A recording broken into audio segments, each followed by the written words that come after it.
Hello everyone, you are வாட்சிங் insightful vision. Flood அப்படிங்கிறது தமிழ்நாட்டில் இருக்கிற நம்ம எல்லாருக்கும் பரிச்சயமான வார்த்தை தான். ஆனால் துபாயில் அப்படி கிடையாது. துபாய் டெசர்ட்டில் இருக்க ஒரு சிட்டி. அங்கே வெயில் தான் ஜாஸ்தியாக இருக்குமே தவிர யூஸ்வலாக மழை இருக்காது. மக்களுக்கு தண்ணி தட்டுப்பாடு வரக்கூடாதுன்றதுக்காக government cloud seeding technology use பண்ணுவாங்க. ஹெலிகாப்டர் மூலயமா சில்வர் அயோடைடு யூஸ் பண்ணி எந்த ஏரியாவில் மழை வேண்டுமோ அங்கே கிராஸ் ஆகிற கிளவுட்ஸ் மேலே தெளித்து விடுவாங்க. இது மூலயமா ஆர்டிஃபிஷியல் ரெயின் வர வைக்க முடியும். இந்த டெக்னாலஜி துபாயில் மட்டும் இல்லாமல் யூஏஇல இருக்க எல்லா சிட்டிஸ்லையும் பயன்படுத்துவாங்க.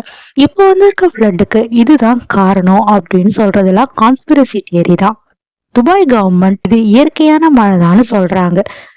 யூஸ்வலா துபாயில ஒரு வருஷத்துக்கு 130 mm மழை பெய்யும். ஆனா ஏப்ரல் 15 ஒரே நாள் 200 mm மழை பெஞ்சிருக்கு.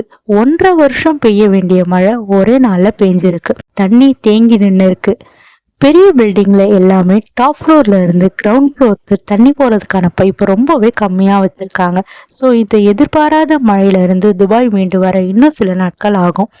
குளோபல் வார்மிங்கால ஒரு பக்கம் பூமியோட வெப்பம் அதிகரிக்கிறது மட்டும் இல்லாமல் கிளைமேட் சேஞ்சும் நடக்குது. வெப்பமாக இருக்க இடம் குளிராகவும் குளிராக இருக்கிற இடம் வெப்பமாகவும் மாறுது. ஃபியூச்சரில் இப்போ டெசர்ட்டாக இருக்கிற இடம்லாம் ஃபாரஸ்டாகவும் ஃபாரஸ்டாக இருக்கிற இடம் டெசர்ட்டாக மாறதுக்கு நிறைய வாய்ப்பு இருக்குது. இப்போ துபாயில் வந்த ஃப்ளட்டுக்கான காரணமும் கிளைமேட் சேஞ்ச் தான், க்ளவுட் சீடிங் இல்லை. இந்த கிளைமேட் சேஞ்சை நம்ம எப்படி கட்டுப்படுத்த முடியும்னா ரெனியூவல் எனர்ஜி நம்ம யூஸ் பண்ணுறது மூலயமா தான் கிளைமேட் சேஞ்சை கட்டுப்படுத்த முடியும். Make sure to follows for more informative video. Bye bye.